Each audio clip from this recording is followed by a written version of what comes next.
Hello friends, నేను రాజీవ్. ఇవాళ release అయిన గేమ్ చేంజర్ పాజిటివ్ టాక్తో దూసుకుపోతుంది. ముఖ్యంగా ఫ్యామిలీ ఆడియన్స్ అయితే ఈ సినిమాకి బ్రహ్మరథం పడుతున్నారు. ఇక మెగాస్టార్ చిరంజీవి గారు ఒక ట్వీట్ చేశారు. ఈ సినిమాకి సంబంధించినటువంటి రామ్ చరణ్ గారిని, అలాగే ఎస్జే సూర్య, కియారా అద్వానీ, ఈ టోటల్ టీంని అభినందిస్తూ ఒక ట్వీట్ చేశారు. ముఖ్యంగా ఈ సినిమాలో రామ్ చరణ్ అదరగొట్టారు. అప్పన్న పాత్రలో ఒదిగిపోయారు. అలాగే ఐఏఎస్ ఆఫీసర్గా, ఎలక్షన్ కమిషనర్గా Ram Charan acting next level. ఈ విషయం అందరూ కూడా మాట్లాడుకుంటున్నారు. ఇదే విషయాన్ని చిరంజీవి గారు కూడా ప్రస్తావిస్తూ అప్పన్న క్యారెక్టర్ రామ్ చరణ్ అద్భుతంగా చేశారు. ముఖ్యంగా ఈ వ్యవస్థను క్లీన్ చేసే కలెక్టర్ పాత్రలో రామ్ చరణ్ అద్భుతమైన పర్ఫార్మెన్స్ చేశాడనే విధంగా చిరంజీవి గారు ట్వీట్ చేశారు. అలాగే ఈ సినిమా డైరెక్టర్ శంకర్ గారిని, అదేవిధంగా ప్రొడ్యూసర్ దిల్ రాజు గారిని కూడా అభినందించారు. అయితే చిరంజీవి గారు ట్వీట్ చేసింది ఏంటి?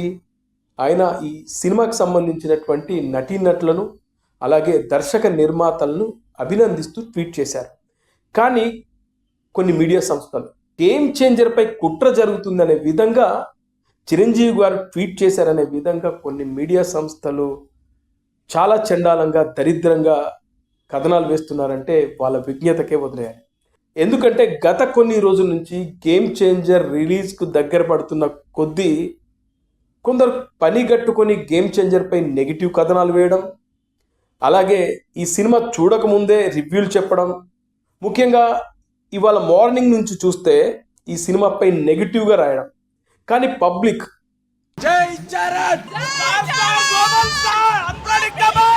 What did you like? Unpredictable. What did you like about the movie? Everything awesome. Just awesome. 5 stars. Amazing. Jai Charan. What did you like? Interval block in Ram Charan SJ Surya. It's amazing. Cinema మొత్తం overall గా బాగుంది. చాలా excellent గా తీశారు. It's a must watch for everyone and especially for the youth andi. Political satire garni, it's a political education for me. It's not satire, it's an education. ekkada criticism వైపు వెళ్ళలేదు, చాలా constructive గా ఉంది. ఎక్కడైతే fraud జరుగుతుందో election moment లా డబ్బులు ఇవ్వడము, తీసుకోవడము, అది కరెక్ట్ కాదు. జెన్యున్ గా ఎలక్షన్ జరగాలి, పొలిటికల్ లీడర్స్ కూడా జెన్యున్ గా ఉండాలనేది కాన్సెప్ట్. అంటే నాకు అర్థమైంది. అది స్టోరీ బాగుంది, కాకపోతే ప్రజలలో అవగాహన కోసం వీళ్ళు పెట్టినారు అనేది ఒక సాధారణ ప్రజానికం, ఫ్యామిలీస్ మాత్రం ఈ సినిమాని అద్భుతంగా పొగుడుతున్నారు. ముఖ్యంగా రామ్ చరణ్ యాక్టింగ్ బాగుందంటున్నారు. అలాగే ఈ సినిమా దర్శకుడైనటువంటి శంకర్ గారిని అభినందిస్తున్నారు. ముఖ్యంగా ఈ సినిమా చాలా క్లీన్గా ఉంటుంది, సోషల్ మెసేజ్ ఉంటుంది. ఇవాళ పొలిటికల్ వ్యవస్థ ఎలా కరప్టెడ్ అయింది, ఒక ఐఏఎస్ ఆఫీసర్ ఏ విధంగా ఈ కరప్టెడ్ పాలిటిక్స్ని అరికట్టాడు అనే విధంగా ఈ సినిమా చాలా అద్భుతమైన మెసేజ్తో ఉంటే, దీని మీద కూడా గుడ్డు మీద ఈకలు పీకినట్టుగా ఇష్టానుసారంగా ఎవడికి నచ్చినట్టు వాడు కొంతమంది రివ్యూల పేరుతో చాలా దరిద్రంగా నెగిటివ్గా కామెంట్ చేస్తూ ఉన్నారు.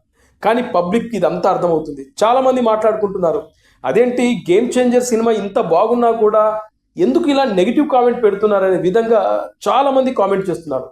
ఈరోజు నేను రివ్యూ పెట్టిన తర్వాత దాని కింద కామెంట్ చదవండి, చాలా పాజిటివ్గా ఉంది.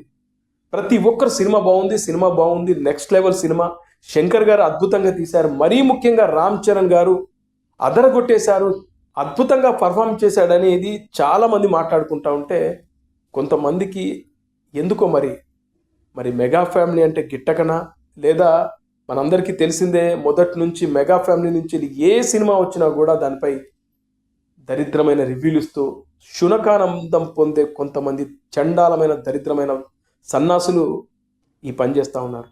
చిరంజీవి గారేమో అద్భుతంగా ఆ టీంని అభినందిస్తూ ట్వీట్ చేస్తే, దాన్ని మరో కోణంలో చూపిస్తూ చిరంజీవి గారు గేమ్ చేంజర్పై కుట్ర జరుగుతుందని ట్వీట్ చేశారనే విధంగా కథనాలు వేస్తూ ఉన్నారు. మరి వీళ్ళని ఏమనాలి?